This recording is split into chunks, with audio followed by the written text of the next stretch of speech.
Aniriza abale bafa abalungi aba BTM TV mugamba mutyamwe bali kuba nti mwekumira ku BTM TV naddala access kasitazuula ssaawa 4 ez'ekiro nga gugamba nti nze nindirira makona wamu ne menta okutuweereza kyekigenda mu ggwanga naddala mu industry ya Uganda. Olunaku lw'olwaleero ndina omukulu amanyikiddwa nga Henry is one of the best writers kwegamba ayimba bulungi ayina amavoko gonna. Leero ndi naye sebo tukwaniriza ku BTM. Nze nsinze. Oli otya miseno? Mbulungi sebo. Oli otya sebo? Otubuzeeko ne tugamba bannange n'eseno yagenda Bulaaya naye teyadda. Mwe mutamanyi kunoonya. Twabadde tuli awo n'otuterayo ka post ku Facebook ne ku social media handles zo. Esebo. Ng'ogamba nti abayimbi babi tebabeereddeyo bantu era okubye n'amasimu ng'abamu tebagakwata nga weetaaga obuyambi. Enjala ekulumira mu nnyumba n'emmotoka yo ogitunda. Neetondedde abantu olwa ekyo tekyadde kituufu. Ekikulu kiri nti naadde nina emmotoka. Waliwo emmotoka nagigula last week. So nengenda okuzuula nga real emmotoka sigyetaaga ate nga ne ssente nze ate ze neetaaga ne nga waayo emmotoka eno kanziremu ngitunde. Naye nga siraba gigula. So anengamba kankole post ebeere public nteke enamba y'essimu abantu bakube tu negotiating.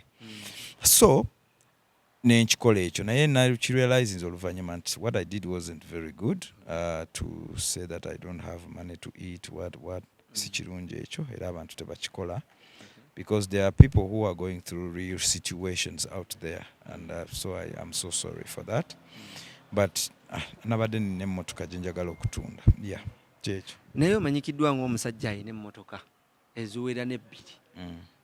Lwaki oba oteekayo eno era ng'ogitundira ku social media? Yakusatu kati eyokusatu. Omanyi siri muntu ali extravagant honestly and I don't need a third car so that's why I thought I should just sell this one.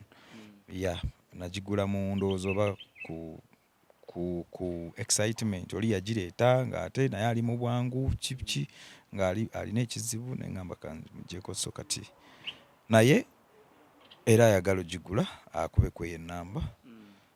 So basically kyekyo. Oli muyimbi wakubiri mweno wiiki oba wiiki ewedde nga mupositinzeeyo ekintu kyekimu statement kumpi nga zaagala okukwatagana eggwe ne Brunoke nga mugamba nti abayimbi babi. Kituufu abayimbi babi? Brunoke naye yakola ekyo kati ye ayinza okukikola nga yakikola with his own reasons eziri genuine to him but to me nze neetonze era nemba nnyonnyola nti ekyo kyabadde kyakusika attention towards the artist my item that I wanted a negotiation for naye nze kunze tewali muyimbi yali ambeereddeko mubi. But artists are very very good people towards me era nze sirina na muyimbi n'omu gwe neemulugunyaako in my life no not at all. Kitegeeza nti wabadde oli mu kabadi kubanga twakulabako era emyezi giigyo emabega oba mwaka oba munyezi ng'opositinzeeyo nti ogenda kwetta. That was a line in my song. Oluyimba abaluyita killer portion mulimu line mu pre-chorus tebayita ngenda kwetta leero kiro kya leero. I just posted that line. Yes, it wasn't stunt. Na postinga line emu eri mu luyimba lwange. Just bwe kyali. Do you believe in stunts as a musician? Stunts are industries zonna everywhere gye ziri. Ne mu production world, I mean industries ezitali za music bakola stunts. Okitegeera. So omanyi tactics eza marketing nyingi nnyo. Ne mu politics mulimu stunts ate ndowooza buli omu mwazijja. Ba politicians bakola bi stunts oli naagenda neyeekubya biti ya gaasi biki galaba musasule so stunts ziri buli wamu. Wobadde olowooza ki okuba nti oteekayo post eno ku social media handles zo ng'omanyi nti olina ba businessman b'okola nabo olina abantu ab'enjawulo abakuwa ne respect as you bannaye nkinnyonnyodde era ne neetonda nki-explainize bulungi. So tekirina kintu kyonna kirala kisukka ku. Wali okozeeko ku stunt ng'ogyeko eno? No. Era to believing am stunt. What was believing am? Ekyo ekibuuzo nakizeemu dda. Ne mugamba stunts bwe ziri everywhere era buli wamu bazikozesa even in politics, in industry, buli wamu. Olunaku lw'olwaleero tubaddeko n'omukulu amanyikiddwa nga DJ Jacob Omutuuze. N'agamba nti nisenura ekikubonyabonya olina amalala mangi. Ani yamugamba nti mbonaabona? Kati kankikuwe bwe nti. Omwana oyo, he has established himself as a wiseacre to so many people, and I've heard so many people complaining about him. He wants to make a comment about everyone, everything. Okitegeera. Ekisooka si mugezi nnyo nti bw'aba ayogera ebintu bimakinga sense, naye ayagala okuvaayo nti buli kimu akyogera. Luli namulaba ng'avuma omwana omuto Pinky omwana omuto ng'amwogerera ebigambo bikoma eri. Okitegeera. So I don't think it's good, and by the way, Jacob is my friend. We talk. I think if he has ever had an issue with me, regarding my personality, he has the authority to give me a call and tell me, yo, what's up, man? There's this thing here. It's some kind of a concern. But you to find a camera and then rant about me, that's complete nonsense. You see, you are in Kampala, you live with us, olina n'omukisa tulina bakyali boffe, and then you behave like a complete ding-do. That's bad. I don't like it. You should stop it. You should stop. Every artist complains about Jacob Omutuuze. Sir, so I don't like that. Okusinziira ku statement ze yagambye nti yeggwa omu ku bayimbi okuba writers abasinga okuseera. Olwandiikira oluyimba $2.2 naye bw'ovaayo n'okola ekintu ng'ekyo nti olina okwechekingamu. Sikola luyimba lwa $2.2. No. If you wanted to determine my rate card on air, Jacob yakayimba ennyimba meka. Mubuuze n'akamuwandikira ennyimba meka. Ezo zagamba mbunzi. Yatuwaddeyo n'example eza Flona nti bawandikira Flona ennyimba 8 naye nga oli wa bbeeyi nnyo. Kati bw'ovaayo n'okola. It's okay. Where has that become a problem? Okitegeera. He was part of the team aba Flona abajja nga banoonya nkole work. Kakati bw'agenda mu mawulire n'atandika okubuulira ne ssente ze nabasaba ate ng'era alimba because sizeezo. Yes, so ntono. Ssente zayogedde ntono. Of course. Who writes a song at 2.5? Nze Henry. So but anyway, my point is, he should calm down. He should calm down, work on radio, and let it be that. If you want to assume other positions of the person who is fond of talking about everything, you become a nuisance, and that's not good for you. It's not good for you. It's not good for your family, you know. And by the way, let me even say this: omuntu yenna abantu abalina that verbal incontinence. Wobeekera ku makya n'ogamba mbu olina bw'oyagala okwataakinga. N'oyagala okwataakinga Henry. Olina okulowooza very, very well. N'otula wansi n'obeera nga okirowoozezaako bulungi. Era yagamba nti weefuula mugezi, oyagala okutegerera abantu, toyagala kugamba olina principles nnyingi nnyo, ate ng'ovudde ne ku ekyo olina nti n'okwechekingamu onoonya public sympathy. Kati kankikuwe. Neefuula mugezi, ndi mugezi. According to DJ Jacob Omutuuze statement. Ye bw'aba alaba neefuula ndi mugezi. Nkimanyi ndi mugezi. Okay? Let that sink in. Kirala nseera nnyo. Yes. Okuseera kisinzira ku nsawo ya muntu agula. Okitegeera. Eri abamanyi nti ndi too cheap. Actually eri abantu abayimbi abamu nga baga Henry is very affordable.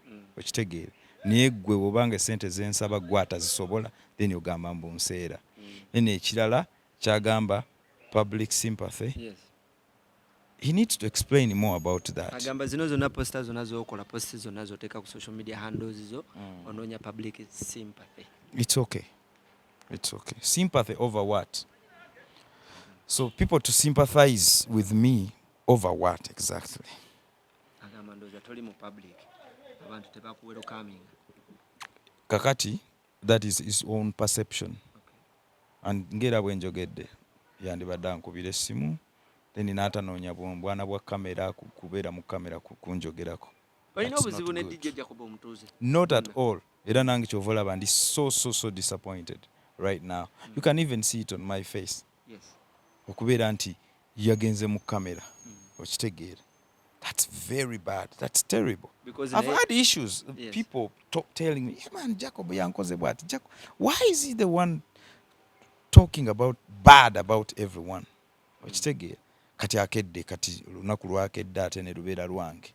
Kuba yagamba nti nno ali very disappointed okuba nti kyaliwe nisenure avayo n'akola posting eyo. And by the way, let's do this. Let's not predicate the whole interview about that individual. Let it stop there. Let's go for the next question. Okay. Jose Chameleone yabadde alina concert, mega concert yabaddewo ng'egenda kubeerawo ku 10th February. Naye disaster nejja ffenna twagirabye. Naye abayimbi abamu nga Gravity Omutujju abavuddeyo ne balaga nti bo basanyufu. Katonda asasula abantu. Ensonga eyinza jjogerako ki nga gwabadde mu industry eno omuwandiisi ate kakati kankubulire abantu babeera n'obutakkaanya nga bo.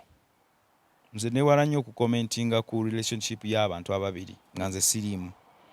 So Gravity ayinza okuba n'ensonga ze. So ebyo byabwe bye bamanyi. Nze kyemmanyi show ya Chameleone egenda kubeerayo next week. We are going to turn up to triple the turn up. Ekyo ekifo kigenda kujjula era abantu bajjawuna kubula bwe bapaakinga. So show egenda kubeera more successful than it was supposed to even be. And that's what I know. That's what I hope for, and that's what I know will happen. So I have no here gwe tulina oba mwogera ki oba temwagala byogera oba mwagala kukyewala mutya. Chameleone is Chameleone. Okitegeera. So ekyabaawo kitoke kisobola okubeera ku muntu yenna. Ffe tujja gendayo tujja muwagira. Nga tumaliriza nisenure watadde oluyimba.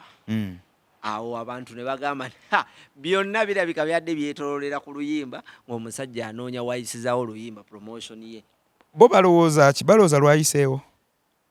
Awo tetumanyi naye bagamba nti onoonya obadde oyagala kupromotinga luyimba lwo. Kati kigaanye oba kikoze? Gwatugamba. Abantu kuba wataddeyo n'ennamba z'essimu abantu bakubyeko bo nga baweereza obuyambi oba tebaddamu. Namba teri registered ku mobile money. Gye nataddeyo. Natadde namba y'abantu kuba banegotiating to buy the car. So tewaliiwo omuntu asobola claiminga nti yaweereza sente because tewali namba teri registered. Naye kyemmanyi nti ku kyoluyimba yes oluyimba lwondulina ate oluyimba lw'amaanyi. Ndi excited about that song. Gwe kyoba omanya nina oluyimba oba ki ninseno yalina oluyimba kati. Nange nageze n'ensoma mu post yo gye wataddeyo n'ogamba nti ne director oluyimba yalumpadde nanganja musasula mu near future. Naye ebyo byonna byabadde bya just creating atmosphere ng'era bwe neetonze naye ng'ekituufu kiri nti muganda wange lwo oluyimba si luyimba guyimba. Watadde Bebekulu yatadde Gravity yatadde.